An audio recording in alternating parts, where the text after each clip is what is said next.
because I was still lost in my thoughts about what the Lord said in Costa Mesa, and then what I heard the angels say at the Los Angeles airport. I was just troubled by all that, you know. And when I reached the hotel, I was still pondering those words. What does it mean? I will devastate. He didn't use the word destroy.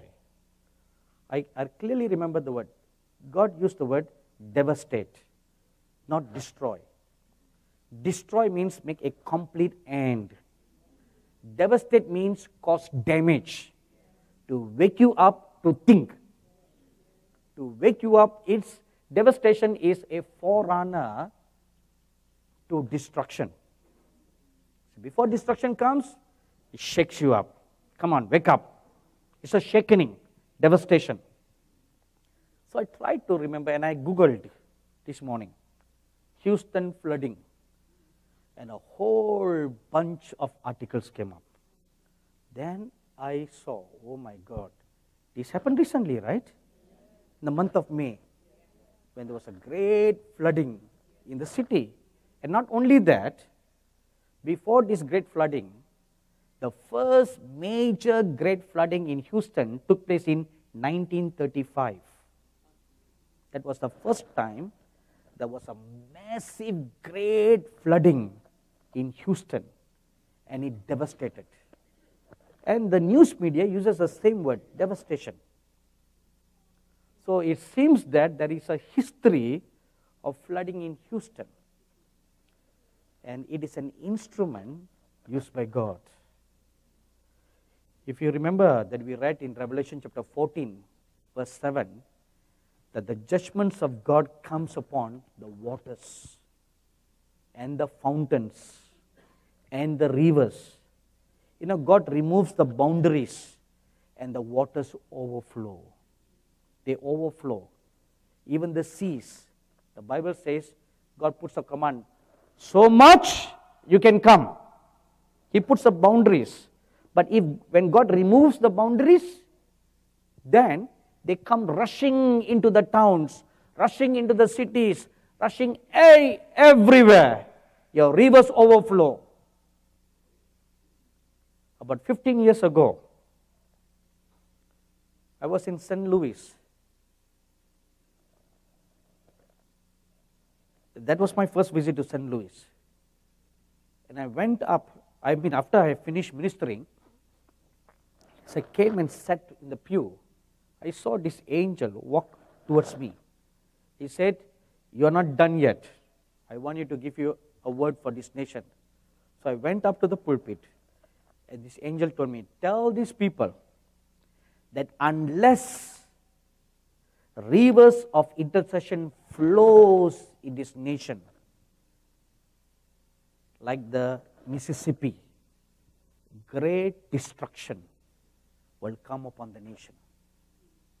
And this angel I saw was the chief prince angel of the United States of America.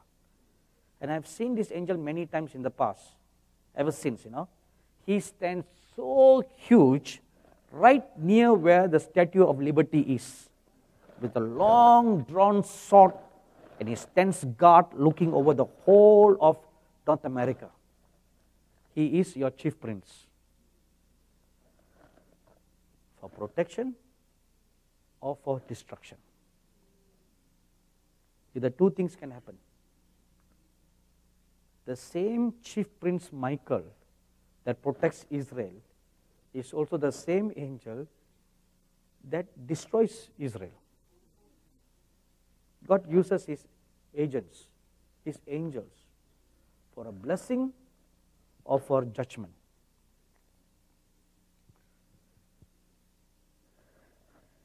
The sins of USA are more than the sins of others. If you read Ezekiel chapter 5, verse 6, my dearly beloved brothers and sisters, the nature of God is like this. Before God judges, he sends his prophets to warn. So many prophets, not only those who are from outside the US, even from American prophets, true prophets, not those who just explain away everything. You don't want to hear those prophets. True prophets.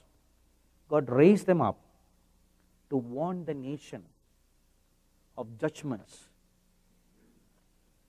And God also shows signs and wonders in the heavens. A lot of people in the last 2 years have heard of shofar being blown in the skies. Have you heard of that? See, strange signs. You know, a shofar is a sound of a warning. It's a sound of a warning. A sound for war. A sound of warning. A sound of get ready. Or a sound of it's going to come. It means many things. Now you have heard people from many parts of the US have reported they have heard this sound of a trumpet, sound of a shofar being blown from coast to coast. God has spoken through His prophets. God has spoken from the heavens. What more do you want?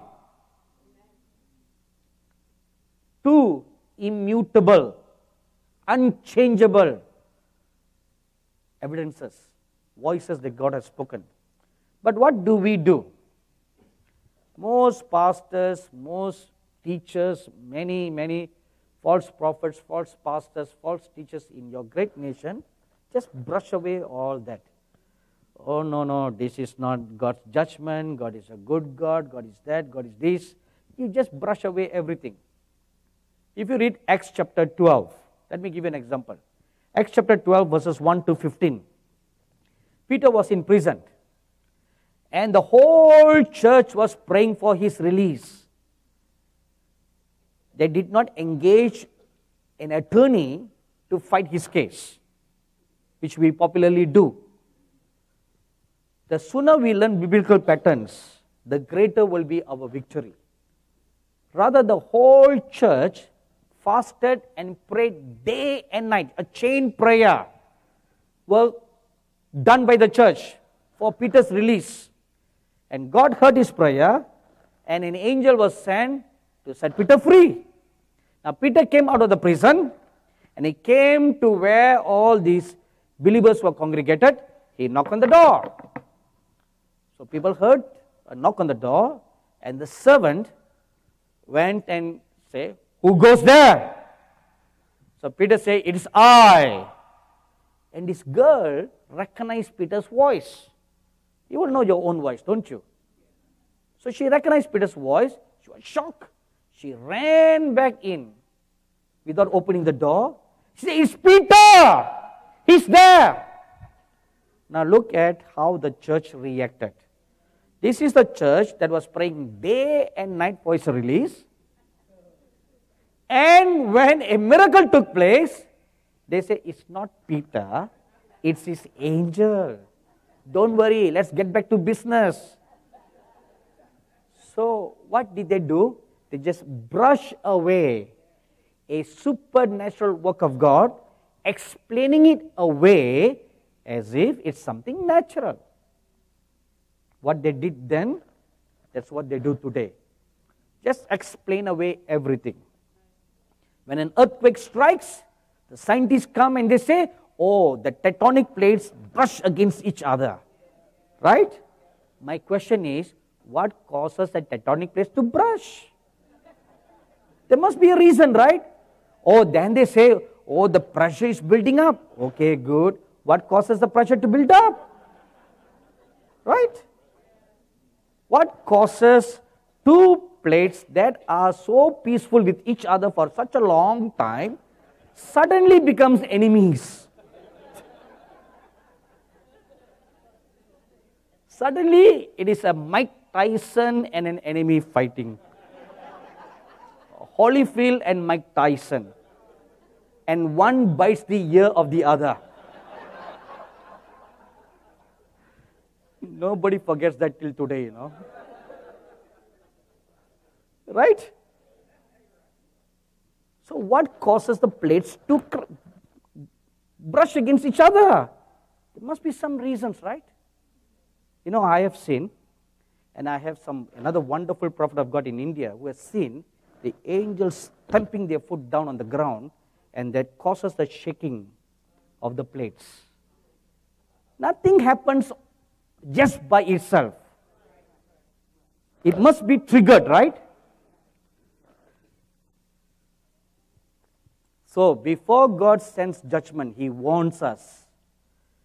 And the Bible tells us in Ezekiel chapter 7 verse 9, when the day of His judgment comes, when He lifts up His hand to judge,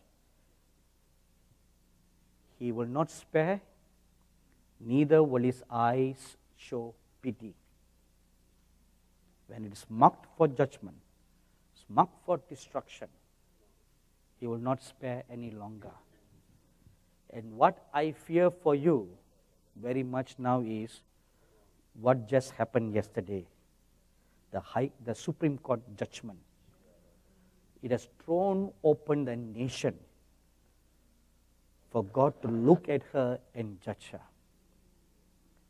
You know, I remember hearing from a very, very respectable prophet of God from the US who received a word from God like this. Among the many words that he has received, many things have come to pass. And one word was, the day you see the gays and the lesbians coming out of the closet, that is the day, the last days. Means they are no more hidden. They no more keep their shameful, sinful life a secret. They come out of the closet and they're making an open claim to that. Unashamed. Openly saying, this is what? So what? It's good. Right? From small, I had a womanly kind of instincts. So right now, I've decided to change my gender from a male to a female. That made news, right? You know who I'm talking about. That made news and waves. Now, look, a celebrity like that, when they come out and make a statement like that, you know, those are the devil's prophets. They are the devil's apostles and the devil's prophets. When they come and make a statement like that, it's like preaching a word, it's okay. Hey, it's okay. An alternate lifestyle is okay. That's the message they are preaching. The gospel they are preaching. And what will happen to all the millions of hits that he or she receive? Overnight, he had 1 million tweets, followers, right? Now, what will all the followers adopt? That lifestyle. You know, yesterday I had a lunch with a believer in California, and he works for the government agency that treats people who have this kind of dubious lifestyles and are homeless people and all that. And he's doing a master's degree in psychology, and he told me yesterday that in the state of California, a large number of Christians are adopting dogs, buying dogs, whereas a large number of the gay people are adopting babies. 40,000 so far. 40,000 gay couples have adopted 40,000 babies. Now I want you to imagine like this. 40,000 little babies are brought up by gay couples. What values will those little babies learn? Gay values, right? So, you know what is happening in your great nation now? They are preparing the next generation. You are going to become a nation of gays, where the church will become a small minority, lesser than a remnant. That's what you're going to become. And you're not doing anything about it. You are just hearing and you're walking away. You know, when that Charleston shooting took place, I sat down and I watched the news and I was feeling remorseful, you know. I said, this young boy, 21 years old, just went into this church and he's proud about that. He said, I planned this for a long time to make a statement. And not only make a statement, but start up a race war all over the US. I was looking at that, and then I called to remembrance that either last year or the year before last, when I was speaking at the conference in Lancaster, the word of the Lord came unto me, there will be communal riots between the blacks and the whites, and how the blacks will be killed, and that will cause racial riots. So I called to remembrance. At that moment, the Lord Jesus walked into my room, came and sat beside me, and he too was watching the news. And then he turned around and asked me a question. 2 years ago, I revealed to you that this will happen. What did you do about that? I was shocked. I looked at the Lord, I dropped on my knees, and I fell at his feet. And that day I realized one thing, you know, not only a revelation should be revealed, but you should pray that it does not come to pass. I was guilty. I repented before God. I said, I'm so sorry, Lord. I repented. And that's when the Lord gave me a message. For such a time as this, what should we do? Which I preached at the conference in the Chinese church. For such a time as this. Then the Lord began using Esther's example. He elaborated to me. A warning was given to Esther. What did she do? She did not walk away. She did something about it. She fasted, she prayed. As a result, the destruction was averted. If the 600 people who heard your prophecy that day had done something about it, prayed that there won't be a racial riots, that killing would not have taken place. That incident in Ferguson would not have taken place. None of the whites killing the blacks would have taken place. The riots in Ferguson, the killing in Charleston would not have taken place. But what are we doing? You know what? Let me tell you honestly, okay? People like you all. See, when I say people like you, please forgive me. I don't mean that I'm better than you. Please don't think like that. Remnant people like you all, who go to such meetings like this, good people like you all, who don't want to hear sugar-coated message. But you know a mistake you make? You hear, you just walk away. You are worse than those who hear a sugar-coated message. You are worst. Because you hear, you know, what did you do about it? You heard it. What did you do about it?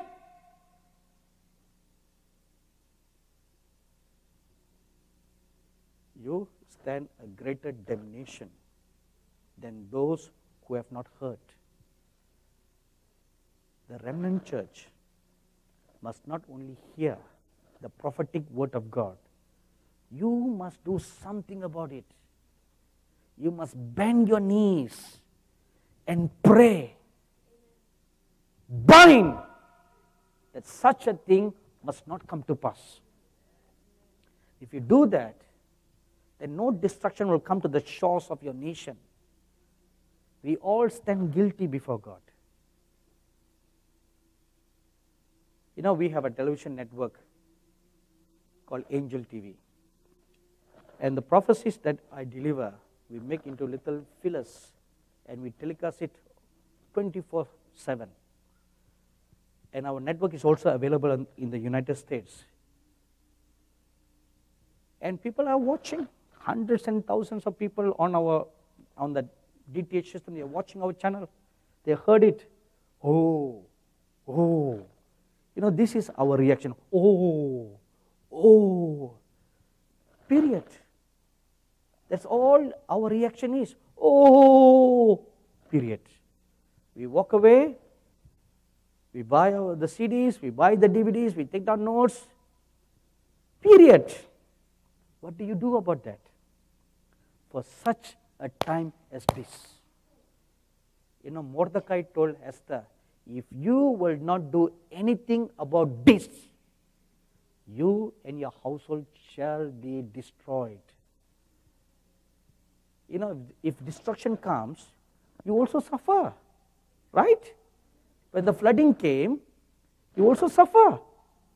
When a typhoon comes, it brooms through, wrecks apart through a nation, you suffer loss, right?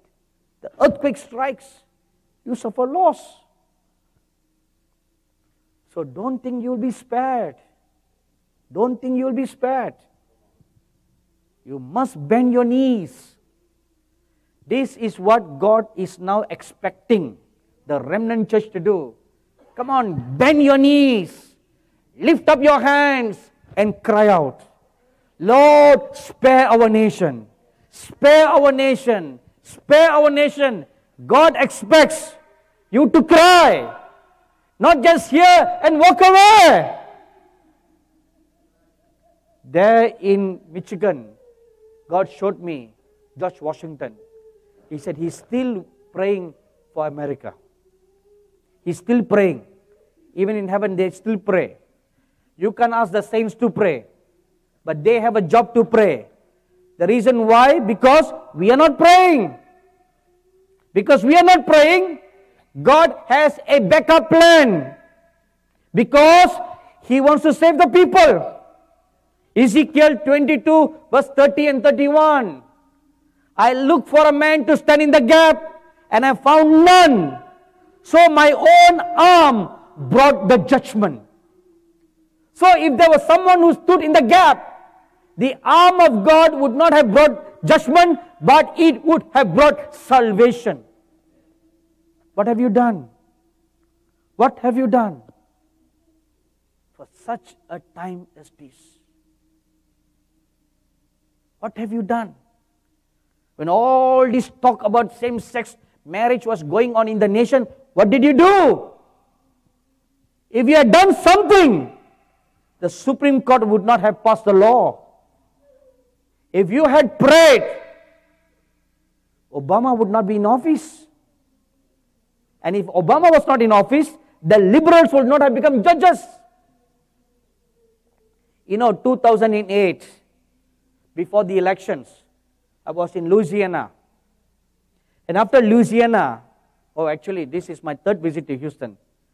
I was flying from Baton Rouge to Houston for a meeting for a church. And because of bad weather, the plane circled around Austin for about half an hour to 45 minutes before it came to Houston. And as the plane was circling, I was praying, fasting and praying for the election. This was in 2008. And as I was fasting and praying, I was taken up to heaven. And I sat before Abraham and Moses. And I saw that Father Abraham had a file in his hand, a thick file. And on the file, there was written the word USA. And he looked at me and he said, Obama will be elected to office. I said, how can that be, Father? How can that be? I said, what about the Republican Party people? They are pro-Christians. I interceded. And he told me, no, it has been decided. It has been decreed by the watchers. Obama will come to office because that's what the people want. I was shocked. This was several days before the elections. And nobody, among all the Christians, nobody expected Obama to win. And I made this public in the meeting. The Christians never believed what I said. They came against me. It doesn't matter whether you come against me or you don't come against me. It doesn't matter to me. Because he's not my president, Right? He's not mine. I stood before God. I heard from God. And I'm here to tell you what he told me. From the time that I received the word, there were still a few days for the Christians to bend their knees, fast and pray, take hold of God. No, God, we don't want that man. You could have done that. Nobody did anything. This is one thing shocking I find among the Americans. You just simply don't care. This attitude must change. If you want to continue to remain in the righteousness of God, this attitude must change. If not, you will go into captivity. That's the next word the Lord gave me. You will all, even the righteous people, will go into captivity. Daniel was a righteous man, but he went into captivity in Babylon. They all went into captivity. They all suffered as slaves in Babylon for 70 long years. Why should you? You have stretched your hands to bless the nations of the world. You have been so liberal to give to the nations of the world. God prospered you, and you did not hoard the wealth to yourself. America has been a great giving nation. You have been so generous. You bless Israel. But now you are turning against Israel. And you have given to the nations of the world. The church in America have liberally given to missions. You have been so generous, but now you are holding back. You are holding up wealth for yourselves. See, you are turning back from righteousness. Instead of following God, you are turning your back against God. What are you going to do? Are we going to just sit and allow the gays to rule this nation? You must do something. You can do something. The remaining 2 years before your next election, you must do something. You must fall on your face. You must take hold of the horns of God. You must cry out to God, Lord, give not the blessings in your nation to shame, Lord. You bless this nation. Don't let this nation be put to shame. You should cry out to God. You should take hold of God. This is your destiny. For such a time as this, you are called. What are we going to do? Let's stand up for prayer.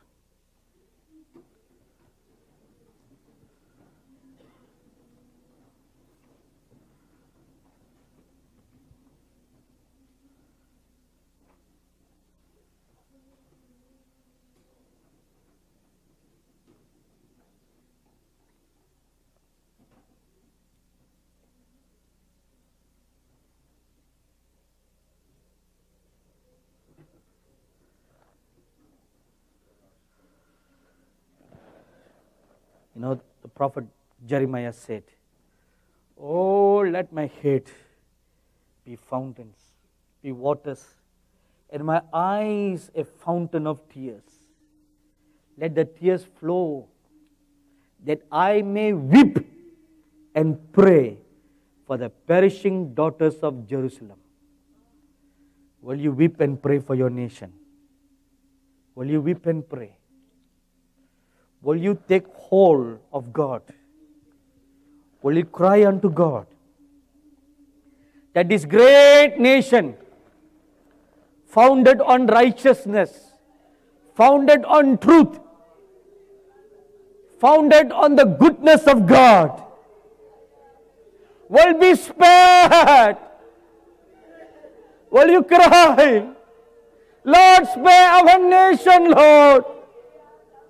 Spare your heritage. Come on, cry out to God.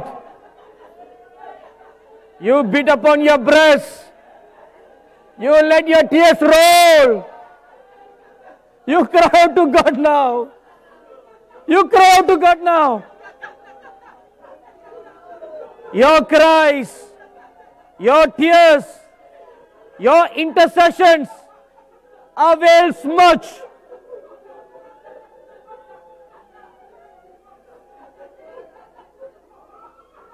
You cry out to God.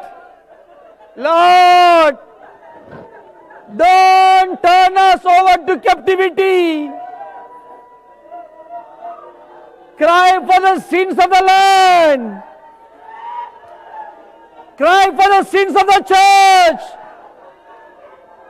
Cry for the sins of your fathers. Cry for the sins of your judges. Cry for the sins of your king. Come on, tear your heart. Tear your heart. And you cry now. You cry. Let your rivers flow. Let your tears flow. Let them flow. Tear your heart. Break your heart. Spare not.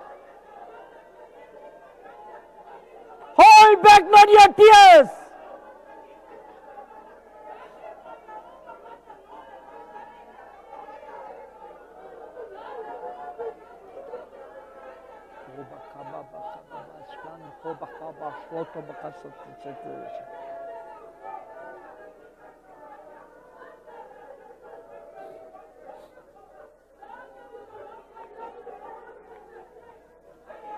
شخور حد سکه باشد و مخاص لحبا باشد و کیس لحبا باشد و مکیش تو بکبا باشد و کبابش وانده بکبا باشد کار بکاسد تو بکشد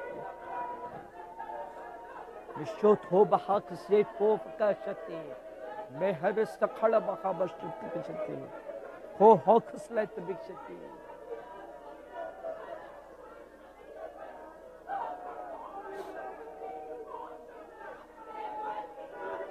Cry out. Cry out. Don't be silent. Don't be quiet. Cry out. Take hold of the horns of God. Take hold of the horns of God. And you cry out now. You cry out. Let your tears flow.